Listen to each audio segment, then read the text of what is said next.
मतलब हर परेशानी आपकी दूर होगी और रिस्क के सब दरवाजे खुलेंगे आपके लिए, रिस्क के बंद दरवाजे खुल जाएंगे।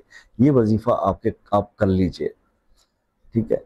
तो आपने सिर्फ करना ये है कि डेली बेसिस पे आपने 313 बार ये पढ़ना है जो मैं आपको स्क्रीन पे भी शो हो रहा है और मैं बता रहा हूँ। बिस्मिल्लाहिर्रहमानिर्रहीम, या मुफत्तिहल अबवाब व या मुसब्बिबुल असबाब। ठीक है, कई लोग इसको पढ़ने में यूं भी पढ़ते हैं, या मुफत्तिहुल अबवाब व या मुसब्बिबुल असबाब। दोनों तरह से आप पढ़ सकते हैं। स्क्रीनशॉट मैंने आपको दे दिया। 313 बार इसको आप पढ़ें।